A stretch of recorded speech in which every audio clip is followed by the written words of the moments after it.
Hi Flosstube, it is Helen D. I have a very quick and easy little tutorial today. I've had several people ask me how I made these little pins. They're just like a counting pin or just really a decorative pin. They're extremely easy, so I thought I'll just show you.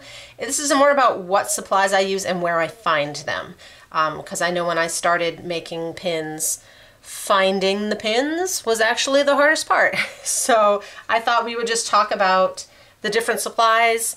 I'll show you how easy it is, and then if you want to make your own pins, you'll know how to do that.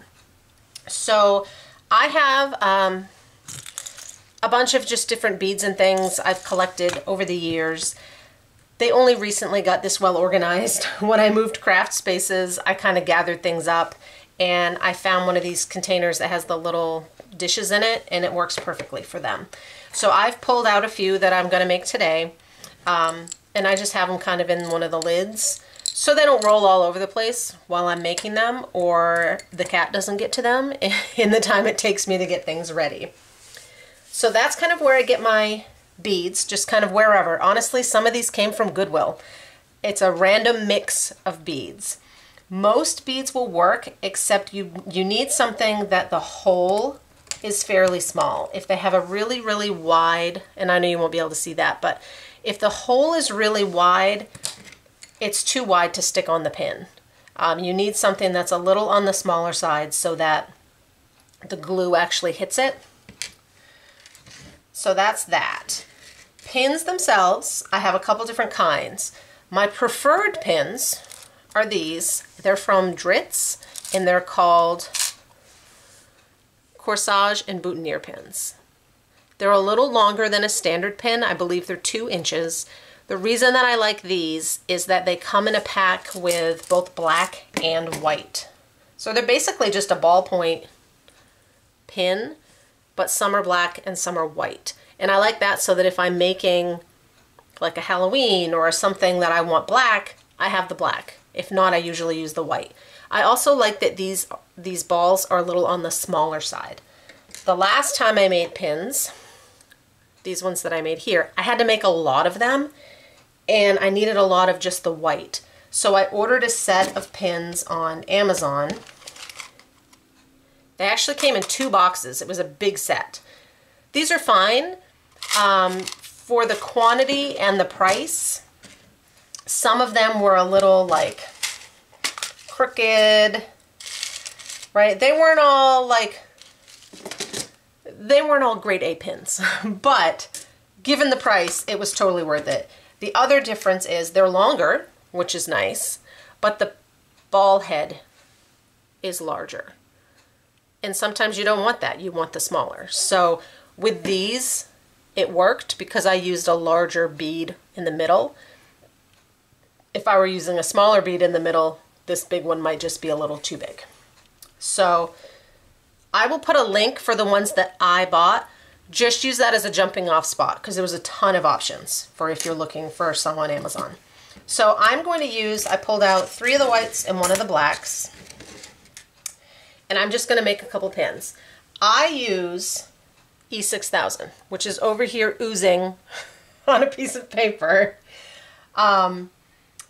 Other people I know have used Gorilla Glue, and it comes in a tube that has a screw off on the top that you can kind of paint with it like nail polish, like a nail polish brush.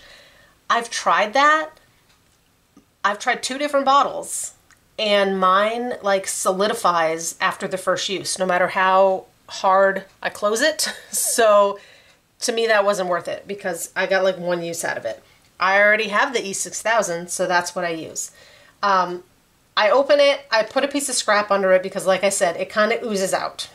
So when I'm ready to use them, I go through and I kind of pre-plan, you know, what do I want my pin to look like? It has the ball on the top. So for some of these, I have like a sea glass bead. So I'm going to slide that on. And then I need something smaller. I like to put something smaller at the bottom so that if the glue doesn't hit your larger pin, larger bead as well, you've got that tighter one on the bottom to kind of really pinch it on there. So that's what I'm going to go with for these, is a sea glass bead and then a small kind of sea glass on the bottom. Some of the Mill Hill beads, like the larger ones, are great for on the bottom. Then the other ones I have is I have these watermelon. They're kind of a polymer clay, and I'm going to actually use the black pin for those. And then I have some little small black beads that I'll slide up there on the bottom. So I kind of make sure I know what I'm doing before I start and get my supplies laid out. So then all you do is glue. So I'm going to take my glue, wipe the gunk off.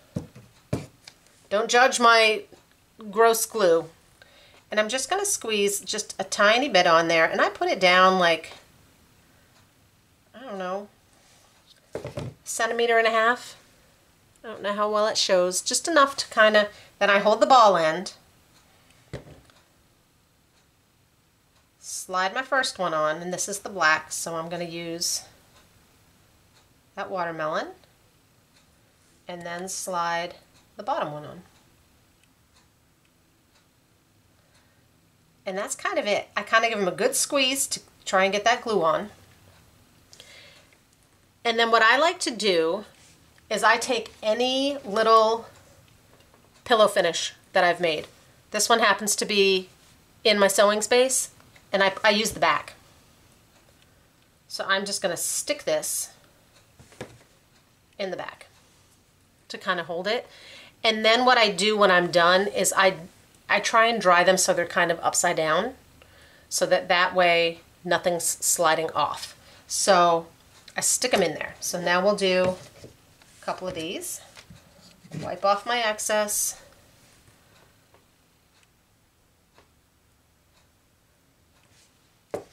Put some glue on. This time I'm using the sea glass bead, which does have a wider hole. And then that little white bead on the bottom. Squish it on there good. Poke it in my pillow. I have noticed that my glue, if I'm making a bunch of them, like I said, last time I made them, I made a lot of them, kind of dried out after a little bit. So I would take a break. I'd get a bunch done and then close my glue up and come back the next day and finish up. Put that one on. I'll do the one more.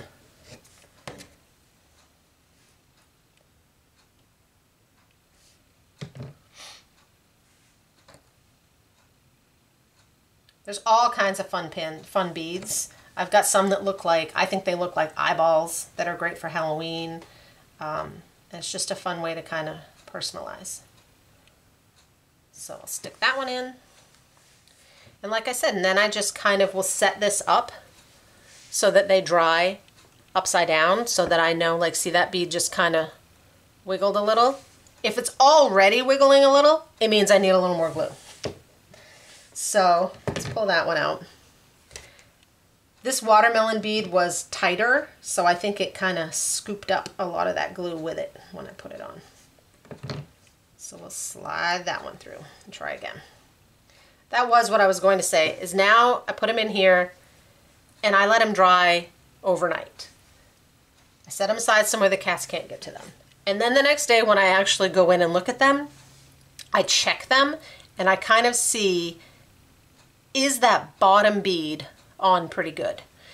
Sometimes the middle bead, like I said, if it's a little wider, it might not have connected as good, but as long as that bottom bead is on really good, it will hold everything in place. And that's it. So then I just wipe off my glue, close it back up, and pick up my stuff. I usually then, fold my scraps in half and put them in the trash so that I don't get glue everywhere, and go from there. That's all. Ta-da! That's all there is to it. So I hope that was helpful, because they're fun to make. They're fun to kind of match things up and put something together that you think really adds just a little something extra. That's it. I'll talk to you guys later. Bye.